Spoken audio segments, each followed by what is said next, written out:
வணக்கம் மக்களே. எடப்பாடியை நோக்கி இரட்டை குழல் துப்பாக்கி குடைச்சலை கொடுக்க ஆரம்பித்த மாஜி அமைச்சர்களை பற்றி இந்த வீடியோவில் பார்க்கலாம் வாங்க. பாஜக மற்றும் அதிமுக இடையில் கூட்டணி முறிந்த போதும் அந்த கட்சியை கடுமையாக விமர்சித்தவங்களில் முன்னாள் அமைச்சர்கள் சி.வி. சண்முகம், ஜெயக்குமாரும் முதன்மையானவர்கள்னே சொல்லலாம். இதில் உச்சகட்டமாக முன்னாள் அமைச்சர் சி.வி. சண்முகம் அவர்கள் பாஜக இன்னும் தமிழ்நாட்டில் ஆட்சி பொறுப்புக்கே வரல, நம்முடைய தயவால் தான் நாம் போட்ட பிச்சை 4 எம்எல்ஏக்கள் என்றெல்லாம் கடுமையாக விமர்சிச்சிருக்காங்க. குறிப்பாக 2021 சட்டமன்ற தேர்தலில் தோல்வியை தழுவ பாஜகவுடன் கூட்டணி வைத்ததே காரணம் என அதிமுக சீனியர்கள் வெளிப்படையாக விமர்சிச்சிருக்காங்க. இதை படு ஓப்பனாகவே முன்னாள் அமைச்சர் ஜெயக்குமார் அவர்கள் பேசியிருக்காங்க. ராயபுரத்தில் 5 முறை வெற்றி பெற்றிருக்கிறேன், பாஜகவுடன் சேர்ந்தால் தொகுதியில் உள்ள 40,000 சிறுபான்மையினர் ஓட்டுகள் விழவில்லை என கூறியிருக்கிறாங்க. முன்னாள் அமைச்சர் செங்கோட்டையனும் ஈரோடு கிழக்கு தொகுதிக்கு நடந்த முதல் இடைத்தேர்தலில் இதே கருத்தை முன்வைச்சு பாஜகவை விமர்சிச்சிருக்காங்க.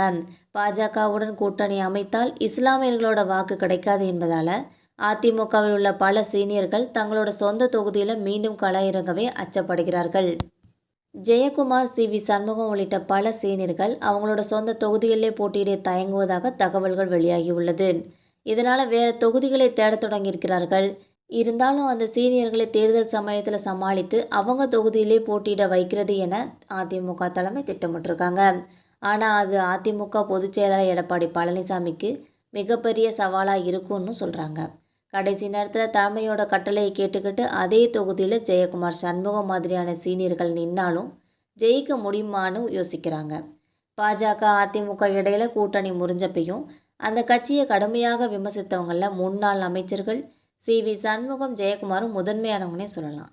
இதில் உச்சகட்டமாக முன்னாள் அமைச்சர் சி.வி. சண்முகம் பாஜக இன்னும் தமிழ்நாட்டில் ஆட்சி பொறுப்புக்கே வரல, நம்முடைய தயவால் நாம் போட்ட பிச்சை 4 எம்எல்ஏக்கள் என்றெல்லாம் கடுமையாக விமர்சிச்சிருக்காங்க என்பது குறிப்பிடத்தக்கது. குறிப்பாக 2021 சட்டமன்ற தேர்தலில் தோல்வியை தழுவ பாஜகவுடன் கூட்டணி வைத்ததே காரணம்னு அதிமுக சீனியர்கள் வெளிப்படையாகவே விமர்சிச்சிருக்காங்க. மேலும் கரூர் செந்தில் பாலாஜியோட கோட்டை, அங்கு நடிகர் விஜயால் போட்டியிட்டு வெற்றி பெற முடியுமான்ற கேள்வி எழுந்திருக்கு. ஒருவேளை மோதி தான் பார்க்கலான்னு சொல்லி கரூரிலும் போட்டியிடுவாரா நடிகர் விஜய்னு தெரியலை. கரூரிலையும் போட்டியிட்டு கைவசம் மற்றொரு தொகுதியிலும் நடிகர் விஜய் போட்டியிட அதிக வாய்ப்புள்ளதாக தெரிகிறது. இந்த வீடியோ உங்களுக்கு பிடிச்சிருந்தா மறக்காமல் சப்ஸ்கிரைப் பண்ணி பெல் ஐகானை கிளிக் பண்ணி வச்சுக்கோங்க. அப்போ தான் நம்ம போகிற டெய்லி வீடியோஸ் உடனுக்குடன் நோட்டிஃபிகேஷனாக வந்து சேரும். தேங்க்யூ.